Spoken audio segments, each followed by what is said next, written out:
My name is Jen, and I have been teaching myself how to make stained glass at home. One of the easiest parts of the process for me has become adding hooks on my pieces, and I'm going to tell you how I do it. You can absolutely use pre-tinned copper wire. I personally just don't have any. I'm a complete beginner, so all of the supplies that I have, I'm just kind of using them and learning the techniques until I'm ready to upgrade or decide if I really want to invest in something different. To make the hook, all that you really have to do is take some copper wire. This is an 18 gauge that you see in the video. I found that the 20 gauge was a little bit too flexible, and so it just didn't really hold its shape while I needed it to. Once you tin it, it's not as bad, but when you're working with it, it's a little bit iffy on holding its shape. So I do recommend using 18 gauge if it's not pre-tinned. It's still super easy to work with. You can change the shape of it. You don't really have any issues with it, and it holds its shape so well.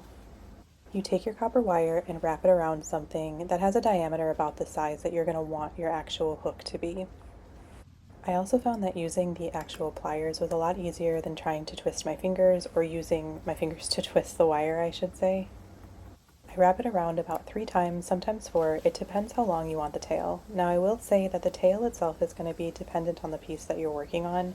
Sometimes you don't need one. That's usually for really small pieces that you just kind of need a little loop on there.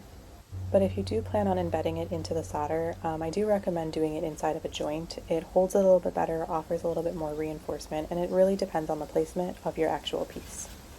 The two details that matter the most when it comes to making a hook with a tail is that the hook itself needs to be flat and it needs to be sort of level with itself.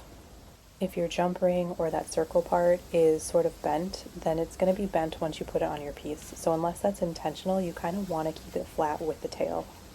And one thing that I learned, which you won't see in this video because I learned it after this video, was that if you are using regular copper wire and you need to tin it, I definitely recommend tinning the actual hook or jump ring before soldering it into place. And honestly, that is only because once you kind of heat up that copper, sometimes if it's not embedded well enough, it will fall off because it reheats all of that solder just at the edge. So if your tail's not long enough or you don't have a very thick piece of solder on there, it's going to fall off. If you know ahead of time where your hook is going to be placed, you can sort of plan out where you're soldering. So some people will choose not to solder in the area or the joint where they know that they're going to place their hook. I personally just can't wrap my head around planning that far ahead, so I usually solder everything and go back and add it on. I haven't had any issues with it, so it is just a personal preference. I will say that it probably makes it a little bit easier if you can plan ahead and not solder that section. And because you're kind of using both of your hands, it can be a little bit difficult. So some people will put a piece of glass or something underneath the hook to catch it when it does fall or if it does fall. Because as soon as that solder heats up, it loosens everything, and when it cools, obviously your hook is just going to land in the position that it's in, and it can be kind of a pain in the butt to work with.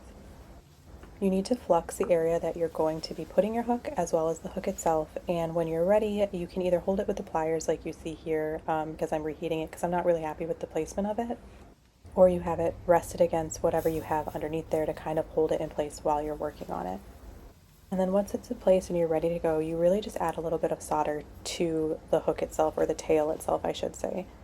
I keep my soldering iron hotter when I'm working on this, and so the solder itself I really haven't had any issues with because it heats it up pretty quickly and pretty easily. So the biggest thing is that if you are going to tin it after this point, then it's going to heat up that entire area that you just worked on. So that's kind of why I recommend doing that beforehand now, but I didn't know it at this point. And then you can go through, clean up any areas. The solder itself will pull off if you do have too much on there or have little globs on there. And that's really it. It's pretty simple. If you are going to add 2 of them, you just repeat the process on the other one. And honestly, I used to kind of think that the tails had to be the same length. However, every piece is going to be different because your joints might not be evenly distributed, or it might not be a pattern that's completely symmetrical. And one detail that I really want to mention, even though you don't see it in this video, is that you should be wearing heat-resistant gloves, especially if you're a beginner learning how to make stained glass. If you like this video, I hope that you'll subscribe, and I am so grateful to all of the people who have been following my stained glass journey so far. It has been such a fun experience to be able to share everything that I'm learning.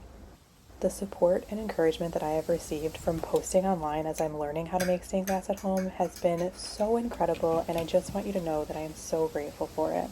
So thank you to everybody who's been involved, and thank you to those who are just joining me now.